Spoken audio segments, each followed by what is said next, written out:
अजीजों, एक बात मुझे याद आती, एक नौजवान का किरदार बड़ा अजीब था। मीलाद का दिन था 12 रबीउल अव्वल। मैं ट्रेन से उतर रहा था, एक नौजवान मुझसे कहने लगा, हजरत मैं चाहता हूँ कि आज हुजूर की बारगाह में कोई अच्छा तोहफा पेश करूँ। साथ झंडे, कुमकुमे, मिठाइयाँ सब लगा करके तो तोहफे पेश करते। उसने कहा मैं कुछ ऐसा करना चाहता हूँ, हुजूर पाक सल्लल्लाहु तआला अलैहि वसल्लम को खुश हूँ। मैं उतर रहा, अचानक ज़हन में बात आई, कहा अल्लाह के नबी के अखलाक ये थे कि वो बूढ़ों की मदद करते, उनका बोझ उठाते। मक्का में हुजूर मशहूर थे इस बात पर। हम उतर रहे हैं, देखो ट्रेन से कोई बूढ़ा उतर रहा, उसका सामान उठाकर पहुंचा दो, सुन्नत है ये भी। और आज 12 रबीउल अव्वल है, तुम हुजूर की बारगाह में खिराज अकीदत पेश। ये बात कहा और मैं गुजर गया। एक बूढ़ी औरत दो बड़े बड़े शॉपर लेकर आ रही, उसके पास गए और कहा कि अम्मा जी मुझे दो, मैं उठा दूं। पहले तो घबराई कि तू क्यों उठाएगा, तू कुली है क्या, है मेरा सामान क्यों नहीं दूंगी, नहीं दे रही थी। और क्यों दे अजनबी को, इसने इसरार किया, अम्मा जी दे दो उठा लूंगा। कहा इतना क्यों कह रहा है बेटा, तू सामान लेके भागना है, क्या करना है। उसने साफ साफ समझा, अम्मा जी बात ये है आज 12 रबीउल अव्वल की तारीख है, हमारे प्रॉफेट मोहम्मद सल्लल्लाहु अलैहि वसल्लम का जन्मदिन है और उनकी आदत थी कि वो बूढ़े लोगों का बोझ अपने हाथ उठाते थे। मैं चाहता हूँ कि उनका अमल दोहराऊं,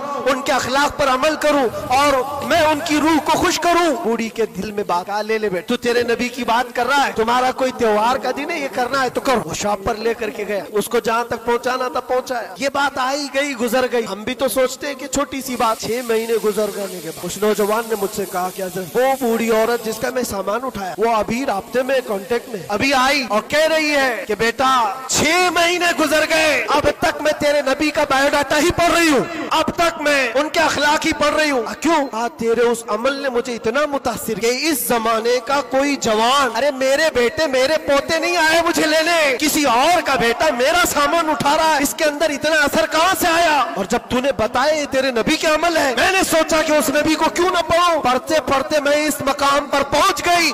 बताओ तेरा नबी कहाँ है, मैं भी जाऊं गुलामी में शामिल हो जाऊं।